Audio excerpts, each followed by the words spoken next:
ওঠো ওঠো ওঠো রোজাদার, সেহরির হলো সময়, খোলো খোলো দ্বার। বাতাস ডাকে তোমায়, ডেকে যায় তারকারা, আসমানে আছে যত আলোকিত ফেরেশতারা। ওঠো ওঠো ওঠো রোজাদার। আসসালামু আলাইকুম।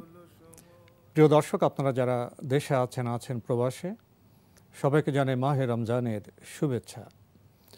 শুরু হলো পবিত্র রমজান উপলক্ষে এনটিভি আয়োজিত এবং ফার্স্ট সিকিউরিটি ইসলামী ব্যাংক লিমিটেড নিবেদিত অনুষ্ঠান বরকতময় sehri. Co-sponsor mercantile bank limited এবং টেকনো ড্রাগস লিমিটেড। প্রিয় দর্শক, আপনাদের সাথে আছি আমি জাইনুল আবেদিন আজাদ। অনুষ্ঠানের শুরুতে আমরা শুনব পবিত্র কোরআন থেকে তেলাওয়াত। সেহরির হলো সময়, খোলো খোলো দ্বার। أعوذ بالله من الشيطان الرجيم.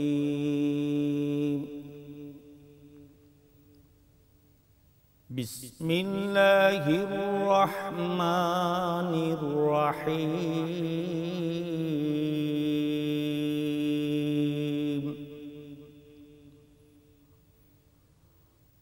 تبارك الذي بيده الملك وهو على كل شيء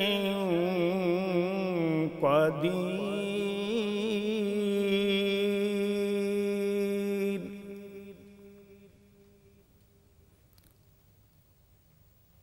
الذي خلق الموت والحياة ليبلوكم أيكم أحسن عملا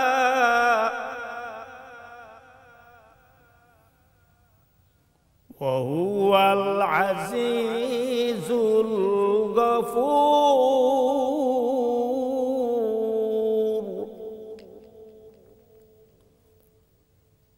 الذي خلق الموت والحياة ليبلوكم أيكم أحسن عملا وهو العزيز الغفور.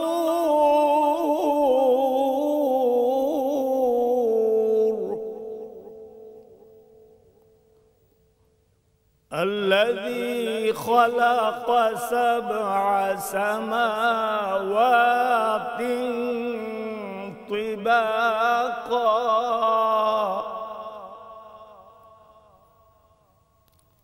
ما ترى في خلق الرحمن من تفاوت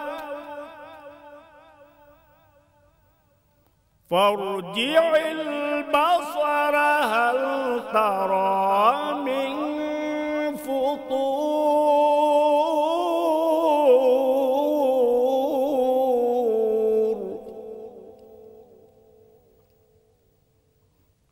ثم ارجع البصر كرتين ينقلب إليك البصر ثم ارجع البصر كرتين ينقلب إليك البصر خاسئا وهو حسير.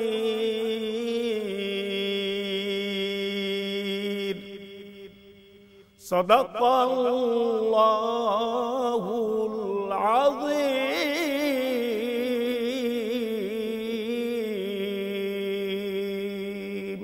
প্রিয় দর্শক, আমরা চমৎকার তেলাওয়াত শুনলাম। এখন শুনব সংক্ষিপ্ত তাফসীর। সেহরির হলো সময়, খোলো খোলো দ্বার। বিসমিল্লাহির রহমানির রহিম। আলহামদুলিল্লাহি ওয়াহদাহু ওয়াসসালাতু ওয়াসসালামু আলা মান লা নাবিয়্যা বা'দাহু ওয়া আলা আলিহি ওয়া সাহবিহি আজমাইন। সুপ্রিয় দর্শক, রোজাদার ভাইয়েরা, ভাই এবং বোনেরা, আপনারা যে যেখানে আছেন সবাইকে জানাই আন্তরিক মোবারকবাদ এবং জান্নাতি অভিনন্দন। আমরা রমজান মাসের একেবারে শেষ পর্যায়ে চলে এসেছি। বরকতময় সাহারি এই অনুষ্ঠানে আমরা প্রত্যেক দিন একটা পারাতে আল্লাহ তাআলা কী কথা বলেছেন, কি বলছেন, সেখান থেকে চুম্বক কিছু কথা নিয়ে আসে, একেবারে সিন্ধুকে বিন্দুতে ঢালার মতো। আজকে আমরা 29তম পারাতে কি কি বলা হয়েছে সামান্য কিছু কথা যতটুকু সম্ভব আমরা আলোচনা করার চেষ্টা করব। সুপ্রিয় দর্শক, 29তম পারা সূরা আল মুলক দিয়ে শুরু হয়েছে। এর মধ্যে রয়েছে সূরা আল কালাম, সূরা আল হাক্কা, সূরা আল মাআরিজ, সূরা নূহ, সূরা আল জিন, সূরা আল মুজাম্মিল, সূরা আল মুদ্দাসির, আল কিয়ামা, আল ইনসান, আল মুরসালাত। এ কয়েকটি সূরা রয়েছে 29তম পারায়। আমরা শুরু করছি এখন। আল্লাহ রাব্বুল আলামিন, মানে ওই পারাটা শুরুই হয়েছে তাবারাকাল্লাযী বিয়াদিহিল মুলক, বরকতময় সেই সত্তা যার হাতে সমস্ত রাজত্ব, যার হাতে সার্বভৌমত্ব, তার হাতে। একমাত্র মহামহিয়ান গরিয়ান আল্লাহর জন্য হলো রাজত্ব। তারপর আল্লাহ বলতেছেন, আল্লাযী খালাকাল মাউতা ওয়াল হায়াতা লিয়াবলুয়াকুম আইয়ুকুম আহসানু আমালা। আল্লাহু আকবার। সূরা মুলকের আয়াতটি আল্লাহ তাআলা প্রথম দিকে আল্লাহ বলছেন, যিনি জীবন এবং মৃত্যু এবং জীবন সৃষ্টি করেছেন, কি জন্য করেছেন? লিয়াবলুয়াকুম আইয়ুকুম আহসানু আমালা। তিনি দেখতে চান আমলের দিক থেকে কে উত্তম। আল্লাহু আকবার। পবিত্র মাহে রমাদান, আমরা যেন আমলে প্রতিযোগিতা করতে পারি। রমজান শেষ হয়ে যাচ্ছে, আর আবার যদি আল্লাহ আমাদেরকে বাঁচিয়ে রাখেন, আজকে 29 রমাদান, আল্লাহ যদি আমাদেরকে বাঁচিয়ে রাখেন, আবার পরবর্তী রমজান পাবো, আবার রোজা রাখতে পারবো। আল্লাহর কাছে তৌফিক কামনা করি এবাদতে প্রতিযোগিতা করার জন্য। আল্লাহ তাআলা বলছেন, আস-সাবিকুন উলাইকাল মুকাররাবুন। যারা এবাদতে প্রতিযোগিতা করে তারাই হলো আল্লাহর নৈকট্য লাভ করতে পারবে, নিকটবর্তী থাকবে। তো এখানে বলছে এমনি অযথা জীবন মৃত্যু। কাফেররা বলছে যে আমরা মরি আর বাঁচি, এগুলো আমাদেরকে কি করে, এটা প্রকৃতির ব্যাপার। কোরআন শরীফের কথা আছে, আল্লাহ তাআলা বলছেন আমরা মরি আর ওমা ইউহলিকুনা ইল্লা দাহার। আমাদের প্রকৃতি আমাদেরকে জন্মগ্রহণ করেছে, মরে গেছে, শেষ। প্রকৃতি আমাদেরকে বাঁচায় এবং আমাদেরকে মানে মৃত্যুদান করে। আল্লাহ বলতেছেন আমি সৃষ্টি করেছি ভালো কাজে, কল্যাণ কাজে কে কত অগ্রগামী হতে পারো, এই জন্য আল্লাহ আমাদেরকে সৃষ্টি করেছেন। আইয়ুকুম আহসানু আমালা, তোমাদের দিক থেকে, আমলের দিক থেকে উত্তম কে। তারপর বলছেন আল্লাহ তাআলা, আল্লাযী খালাকা সাবা সামাওয়াতিন তিবাকা মা তারা ফি খালকির রহমানি মিন তাফাউত। আল্লাহু আকবার। তুমি কিয়ামতকে বিশ্বাস করবে না কেন? আরে তোমার মতো ছোট্ট মানুষ তো তুমি, আর তোমার ঠিক যে আমি আসমান জমিন, 7 আসমান সৃষ্টি করেছি, যে আল্লাযী খালাকা সাবা সামাওয়াতিন তিবাকা, স্তরে স্তরে 7 আসমান সৃষ্টি করেছে। আল্লাহর সৃষ্টিতে কোনো খুঁত পাবে না। ফারজাইল বাসারা হাল তারা মিন ফুতুর, দেখো তো আবার একটু চোখ ফিরে দেখো কোনো খুঁত পাও কি না। তারপর বলছে না কোনো ফারজাইল বাসা হাল তারা সুম্মারজাইল বাসারা কাররাতাইনি ইয়ানকালিব ইলাইকাল বাসারু খাসিআন ওয়া হুয়া হাসির। তোমার দৃষ্টি নিরাশ হয়ে ফিরে আসবে, আল্লাহর সৃষ্টিতে কোনো খুঁত দেখতে পাবে না। প্রিয় বন্ধুরা আমার, সম্মানিত দর্শক, এরপরে আল্লাহ তাআলা তিনি বলতেন, ওয়ায়াকুলুনা মাতা হাযাল ওয়াদু ইন কুনতুম সাদিকিন। কাফেররা বলতো ওয়ায়াকুলুনা মাতা হাযাল ওয়াদু ইন কুনতুম সাদিকিন, তোমরা যদি সত্যবাদী হও তো কবে কিয়ামত হবে, কবে? আল্লাহ আরেকটা বলছে, ইন্নাহুম ইয়ারাউনাহু বাঈদা ওয়া নারাহু কারিবা। এরা মনে করে কিয়ামত অনেক পরে হবে, না কিসের কিয়ামত, আমি তো দেখতেছি খুব নিকটে কিয়ামত হয়ে যাবে। তো এই যে কিয়ামত হবে খুব নিকটেই। এখন একটা প্রশ্ন করতে পারেন যে খুব নিকট হলে আমাদের রাসূলের পরে তো এখন তো 1500 বছর চলে গেল, তো কই কিয়ামত তো এখন হলো না। অনেক নিদর্শন রাসূল বলেছেন, এগুলো হয়ে গেছে, এগুলো থেকে শিক্ষা নেওয়ার দরকার। কিন্তু একটা কথা করা দরকার, ইন্না ইয়াওমান ইনদা রাব্বিকুম কাআলফি সানাতিম মিম্মা তাউদ্দুন। আল্লাহর কাছের দিন একদিন তোমাদের 1000 বছরের মতো, 1000 বছর। তাহলে মানে কথার কথা বলতেছি, তাহলে রাসূল সাল্লাল্লাহু আলাইহি ওয়াসাল্লাম ইন্তেকাল করছেন যে এখনও 1.5 দিন পার হয়নি, আল্লাহর কাছে যে দিন আছে সেই দিন অনুপাতে। এই দৃষ্টিকোণ থেকে আমরা কিয়ামতকে সবসময় কাছে মনে করব, আমল করব, রোজা করব, হজ করব, জাকাত দেব, ইবাদতে অগ্রগামী থাকার চেষ্টা করব। সমাজে সুধীমণ্ডলী, সূরা কলমের মধ্যে আল্লাহ বলছেন নুন ওয়াল কালামি ওমা ইয়াসতুরুন। নুন এটার কোনো অর্থ নেই, এটাকে বলা হয় হরুফুল মুকাত্তাআত। এগুলো আল্লাহর বিধান। আল্লাহ এভাবে কোরআনে 29টা সূরার মধ্যে এই হরুফুল মুকাত্তাআত নিয়ে এসেছেন। ওয়াল কালামি ওমা ইয়াসতুরুন, কলমের শপথ করেছে আর তোমরা যা লেখো, ওই ওমা তারা যা লেখে, এ থেকে আমরা লেখাপড়ার গুরুত্ব বুঝতে পারি। আমরা তো ছিলাম পড়ুয়া জাতি, আমাদের কাছে তো আল্লাহ নাজিল করেছেন একরা, পড়ো। আমাদের নবীর কাছে সর্বপ্রথম ওহির প্রথম শব্দ পড়ো, সেই পড়া বাদ দিয়েছি, পড়া এবং কোরআন সুন্নাহ বাদ দিয়েছি, কোরআন সুন্নাহ থেকে জ্ঞান নেওয়া বাদ দিয়েছি। বিধায় মানে আমরা ছিলাম পড়ুয়া জাতি, পড়া বাদ দেওয়ার কারণে আমরা নেতৃত্বের আসন থেকে ছিটকে পড়ে গিয়েছি। আল্লাহ আমাদের আগের হারানো ইজ্জত এবং সুলতানাত ফিরিয়ে দিন, আল্লাহর কাছে তৌফিক কামনা করি। এরপরে চলে যাচ্ছি আমরা সূরা আল মাআরিজ এ ইন্নাল ইনসানা খুলিকা হালুয়া। এখানে বলছে মানুষকে ভীত সন্ত্রস্ত করে তৈরি করা হয়েছে।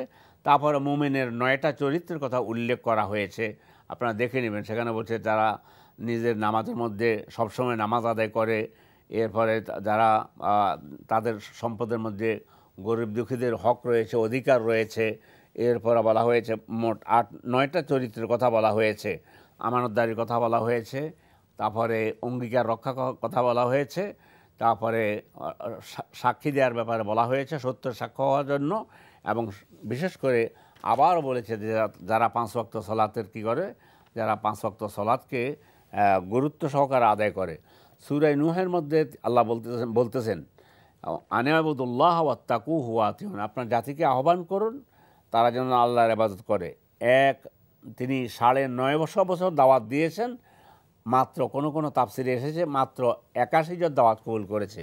এই জন্য আমরা আল্লাহ দিনের জন্য দাওয়াতি কাজ করতেই থাকবো, আমরা নিরাশ হব না। কেউ দাওয়াত কবুল করলো কি করলো না।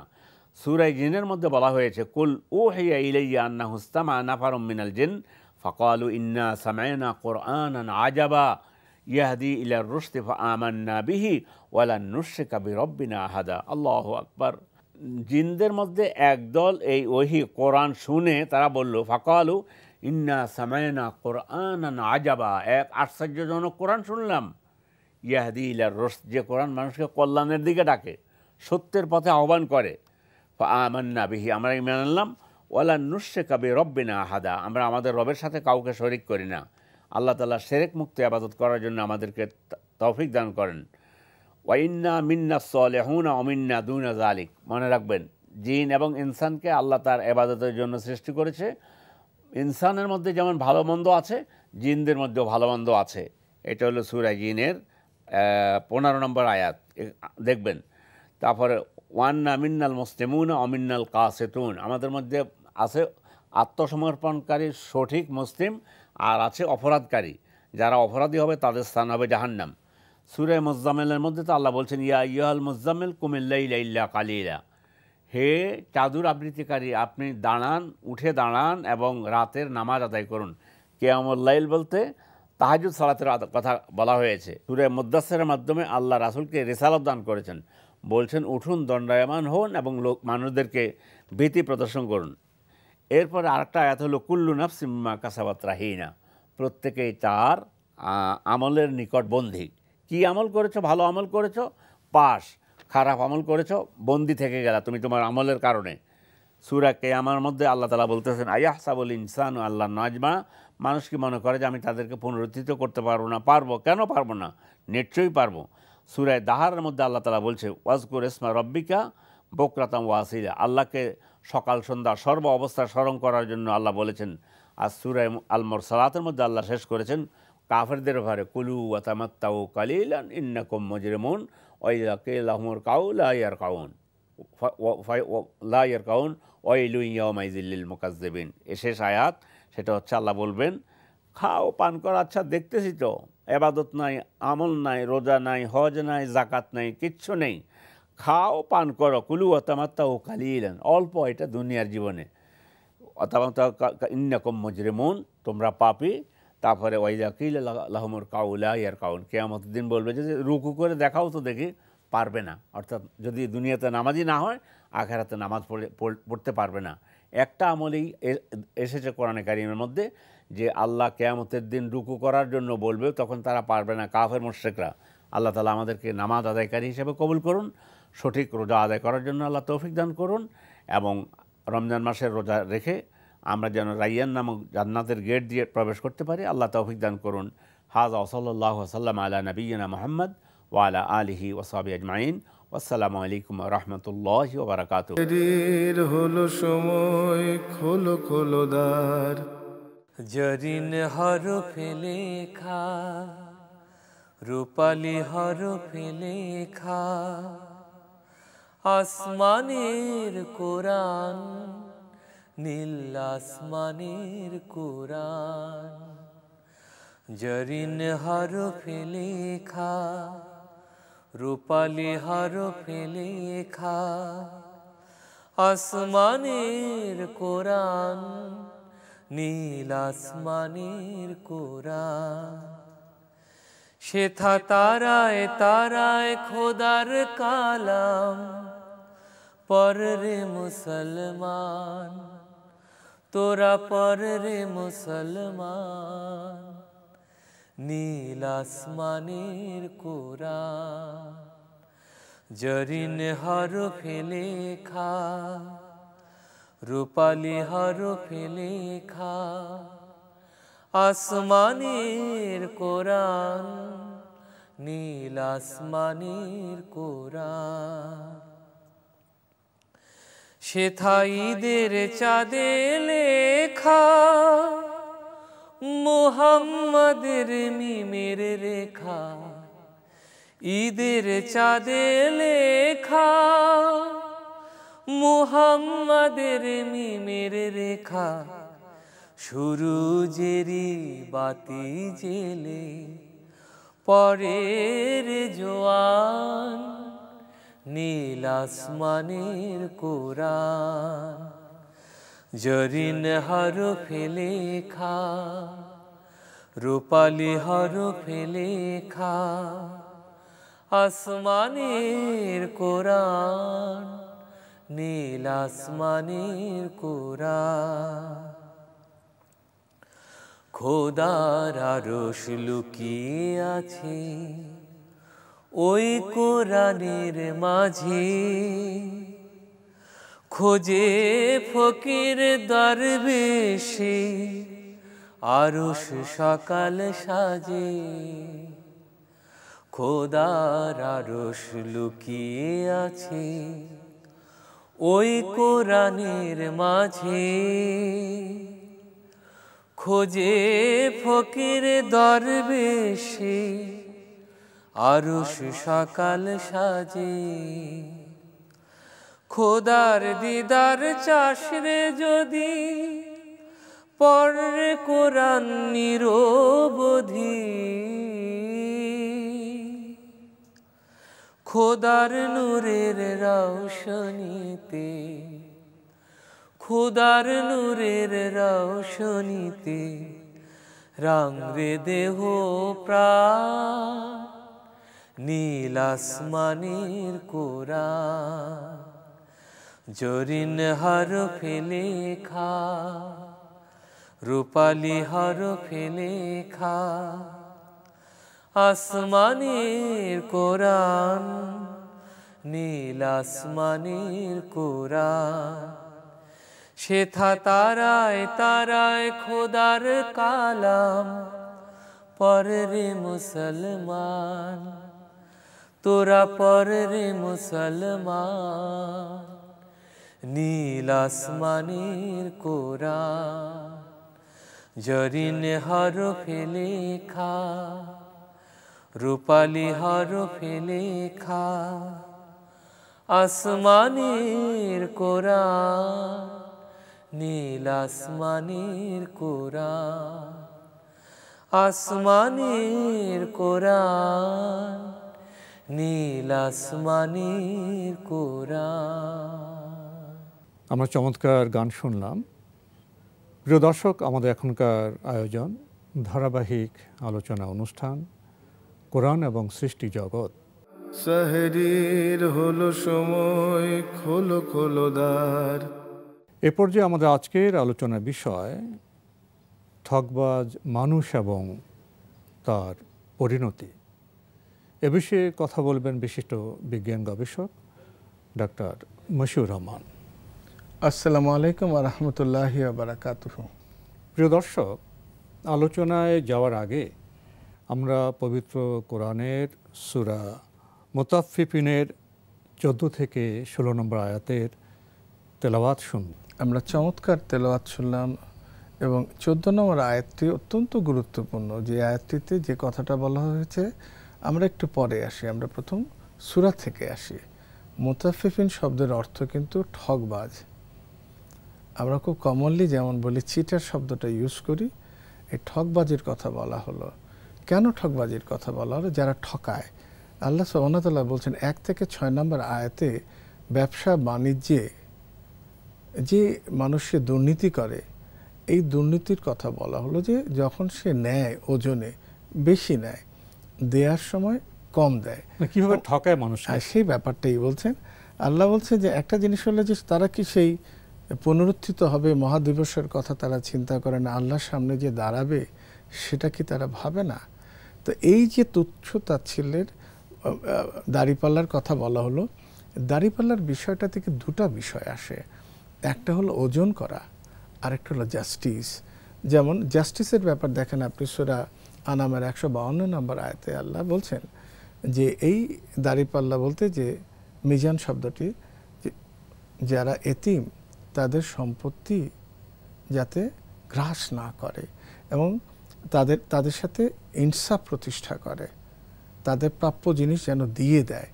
দেখেন এখানে কিন্তু ওজন করা না, স্বাভাবিক যে আমরা দাড়িপাল্লা ওজন করা, এতিমের সম্পত্তিকে এখানে তাদের সাথে ইনসাফ যেন নষ্ট না, যেন জাস্টিস করা হয়। আপনি যদি সূরা আর-রহমানে দেখেন, আপনি ওয়াস-সামা আরাফা ওয়া আদাল মিজান আল্লাহ তাতগাউ ফিল মিজান ওয়াকিমুল ওয়াজনা বিল বিসকিসি ওয়া লা তুফসিরুল মিজান। এখানে কিন্তু আপনি দেখেন মহাকাশের যে ব্যালেন্স, ম্যাথমেটিক্যাল ব্যালেন্স, এখানে কিন্তু আকাশ সমন্বিত করেছেন, একটা আল্লাহ দাড়িপাল্লা করেছেন। সেখানে মিনিং হচ্ছে আল্লাহ এখানে ইন্ডিকেট করছেন কিন্তু ইউনিভার্সাল ম্যাথমেটিক্যাল ব্যালেন্সের কথা।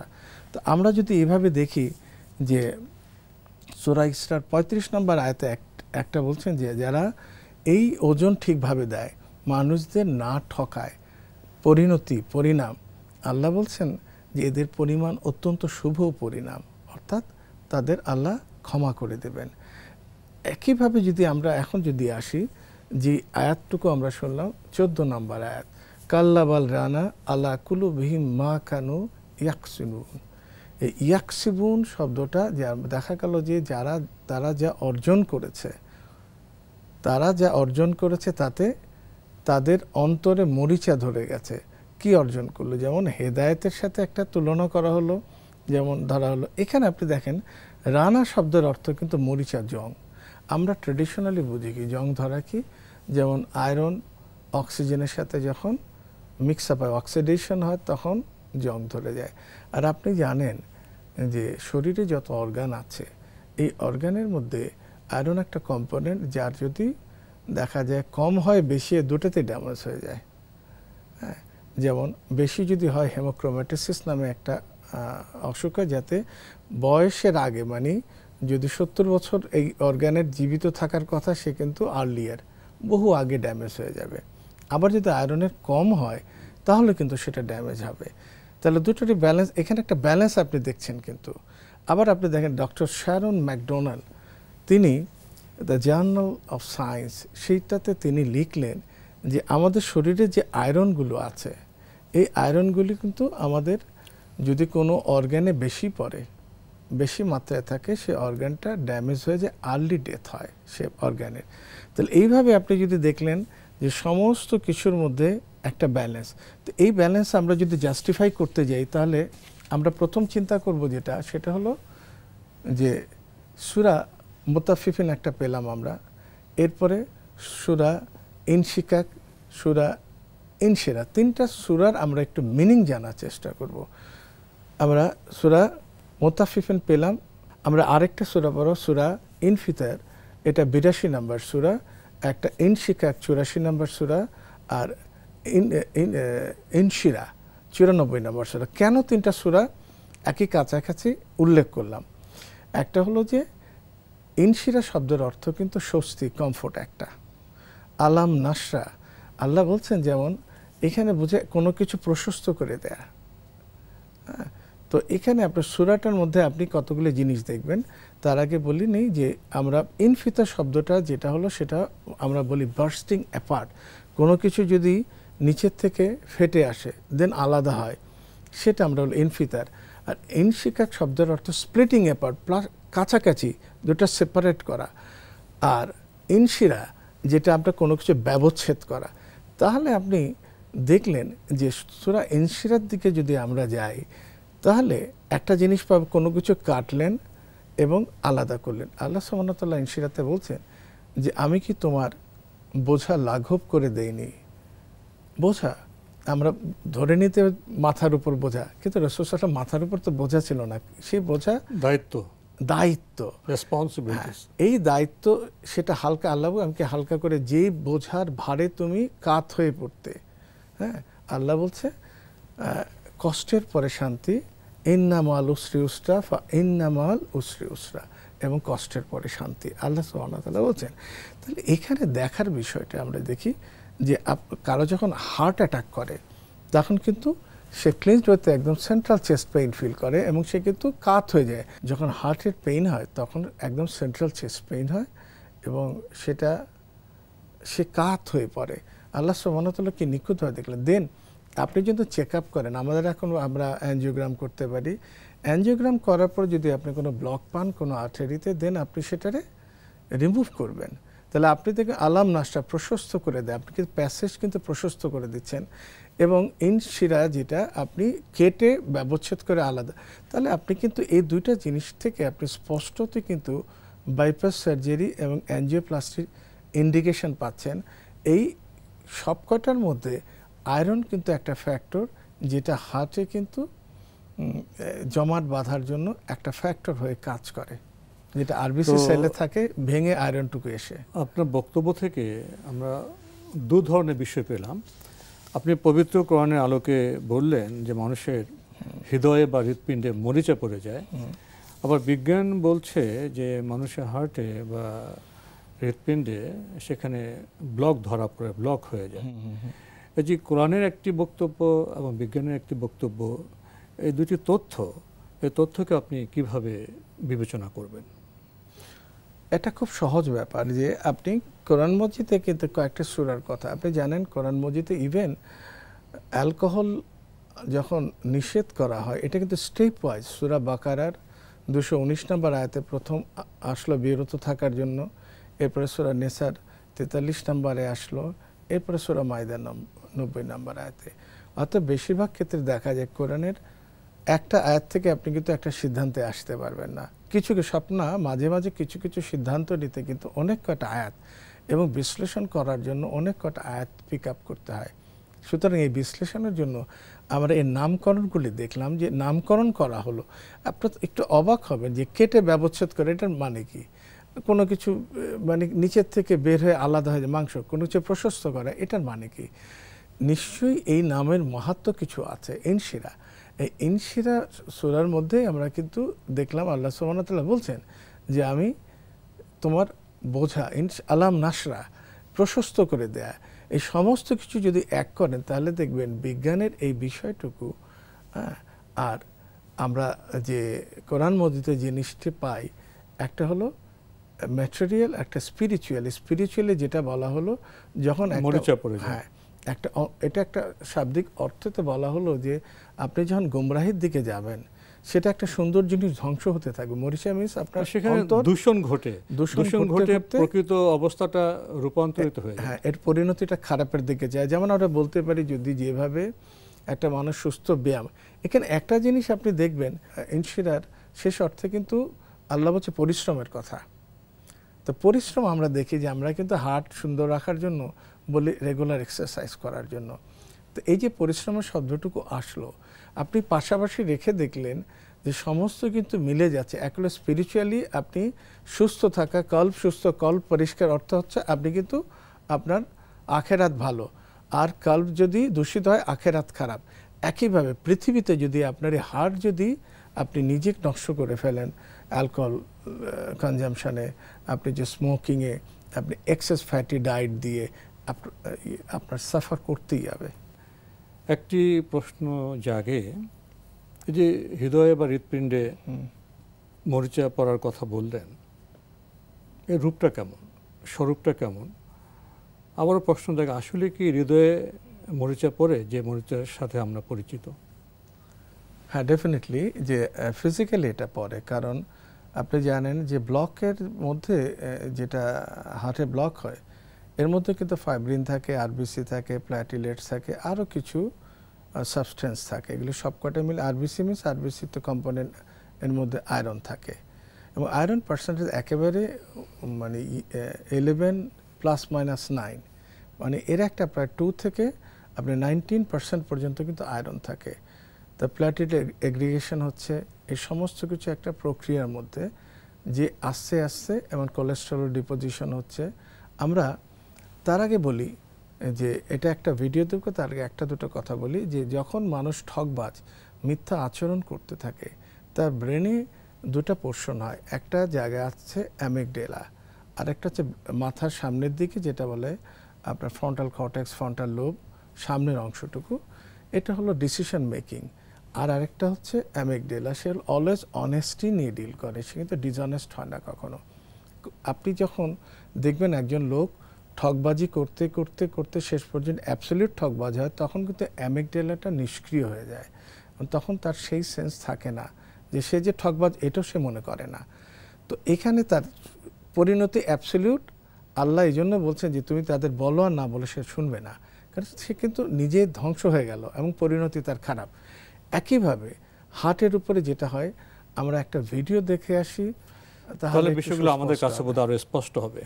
রক্তে আরবিসি থাকে, প্ল্যাটিলেটস থাকে, নিউট্রিয়েন্টস থাকে, অন্যান্য হালকা বস্তু থাকে এবং এর সাথে কোলেস্টেরল, অন্যান্য চর্বি জাতীয় জিনিস রক্তে সাধারণত প্রবাহিত থাকে। সময়ের সাথে এই বস্তুগুলো রক্তনালীতে আস্তে আস্তে জমা হতে থাকে। এই প্রক্রিয়াটিকে সাধারণত অ্যাথেরোস্ক্লেরোসিস বলে। আমরা হলুদ রং যেটা দেখছি এখানে ডিপোজিশন হয়, কিন্তু কোলেস্টেরল ক্রমান্বয়ে এটা শক্ত হতে থাকে আর রক্তনালীটি সরু হতে থাকে, যেখান থেকে রক্ত প্রবাহিত হয়। ফলে রক্ত প্রবাহে কিন্তু একটু একটু করে বাধা পড়তে থাকে, যেটা ক্রমান্বয়ে বাড়তে থাকে। মাঝে মাঝে এই রক্তনালীতে আমরা পরবর্তীতে আমরা জানি যে এটা যখন একেবারে শুরু হয় তখন মানুষ বিভিন্ন কাজের সময়, এক্সারসাইজ সময় বুকে ব্যথা অনুভব করে এবং একসময় এখানে একটা ক্র্যাক জন্মায়। আমরা লুমেনে, ইন্টারনাল লুমেনে দেখা যায় এবং সেখানে যেটা হয় এই ফাটল জায়গাটিতে থ্রম্বোসিস হয়। আস্তে আস্তে এই থ্রম্বোসিস বড় হয় এবং সম্পূর্ণ যখন ব্লাড ভেসেলটা অক্লুড করে দেয় বা বন্ধ করে দেয় তখন হার্ট অ্যাটাক হয়। এটা একটা থ্রম্বাস যখন লিক আউট হয় এটা খুব ডেঞ্জারাস হয়, সেটা হার্ট অ্যাটাক করে, sometimes it could be very deadly. এবং যখন দেখা যায় যে ব্রেইনে হয় তখন ইমপ্যাকশন হয়, তখন এটা স্ট্রোক হয় এবং এটা যদি শরীরের অন্যান্য জায়গায় যায় সেটা কিন্তু টিস্যু ড্যামেজ করে, অর্গান ড্যামেজ করে। তো আমরা চমৎকার ভিডিও দেখলাম। হার্টের সাথে, হৃৎপিণ্ডের সাথে আরেকটি বিষয় বা প্রসঙ্গ চলে আসে, সেটার অক্সিডেশন। এই বিষয়টি কি, আর হার্ট অ্যাটাকের সাথে এই বিষয়টি কিভাবে যুক্ত হয়? হার্ট অ্যাটাক অ্যাকচুয়ালি একটা বায়োকেমিক্যাল রিয়াকশন।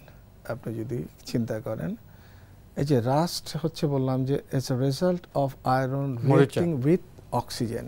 আমরা অক্সিজেনের সাথে আমরা যে জানি লাংসে ক্রমান্বয়ে রিয়াকশন হচ্ছে, হ্যাঁ, এবং এই আরবিসি সেল অক্সিজেন ক্যারি করে নিয়ে আসছে অর্গানে। যদি একটা নির্দিষ্ট পরিমাণে, আপনি জানেন আয়রন নিউ সেল জেনারেশনে হেল্প করে, রক্তকোষ তৈরি হয় বিভিন্ন, তাতে হেল্প করে অক্সিজেন ক্যারি করতে, কার্বন ডাইঅক্সাইড ক্যারি করতে, হাইড্রোজেন, হ্যাঁ, আয়ন ক্যারি করতে এবং আপনার তাপমাত্রা নিয়ন্ত্রণ, সমস্ত কিছু তো অর্গান কিন্তু টিস্যু স্টেবল রাখে। এটা কম বেশি হলে কিন্তু আমরা প্রথমেই বললাম যে যদি বেশি প্রি ম্যাচিউর এজিং বলে, যেটা এখন আমরা যদি দেখি যে এই সমস্ত বিষয় কেন হলো, যে আয়রন একটা ফ্যাক্টর যেটা ঘিরে কিন্তু সব ম্যাগনেটের মতো আসে।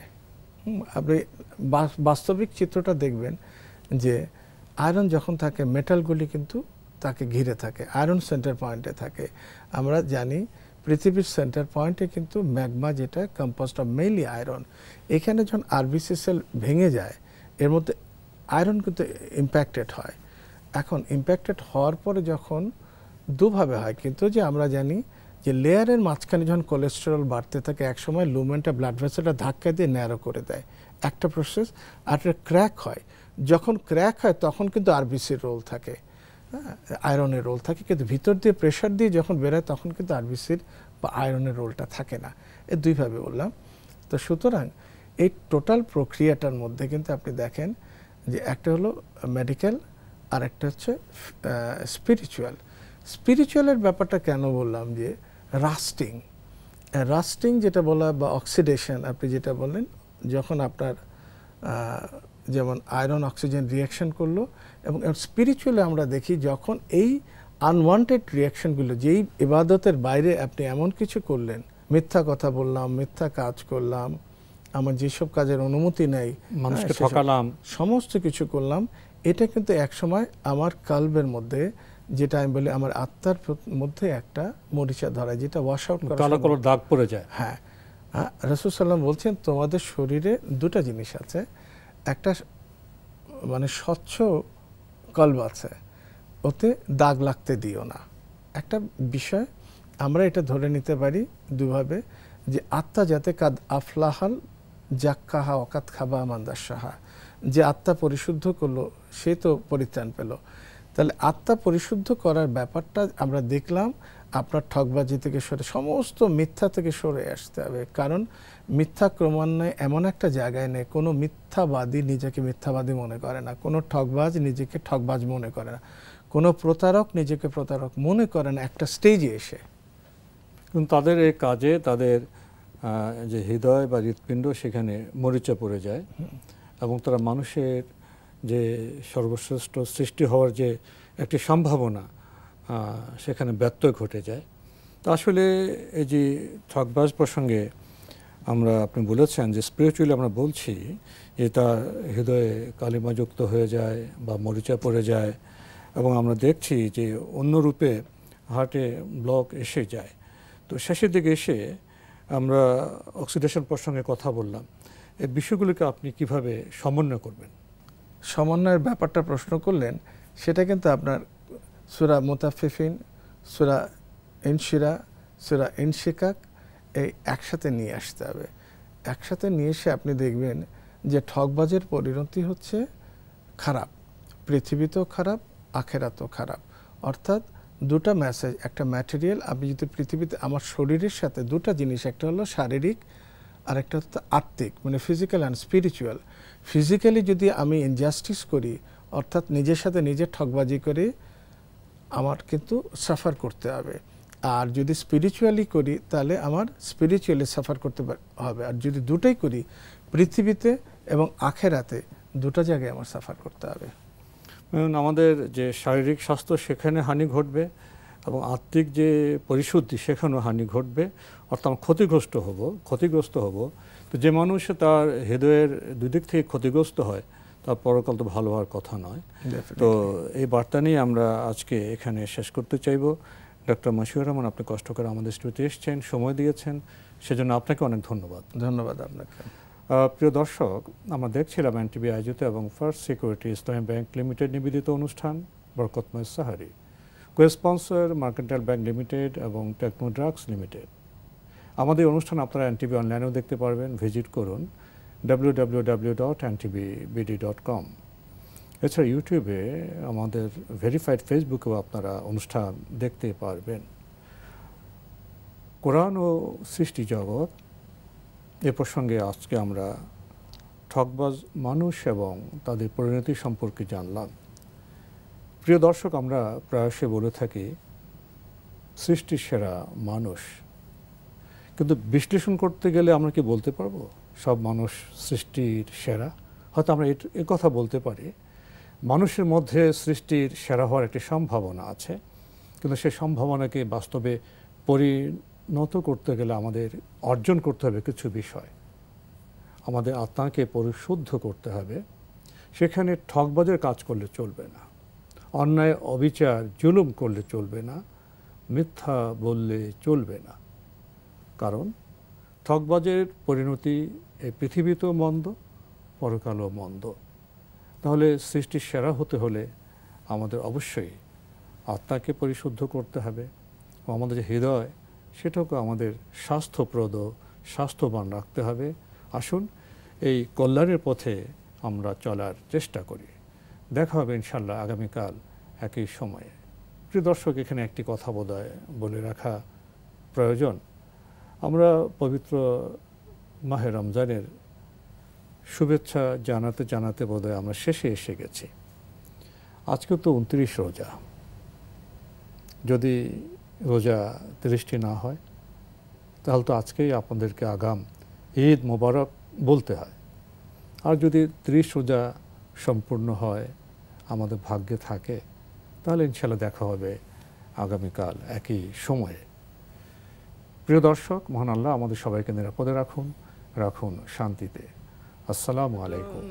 জানে ঘিরে আছে কত রহমত, আছে কদরের রাত বরণে আমার। ওঠো রোজাদার পড়ো কোরআন।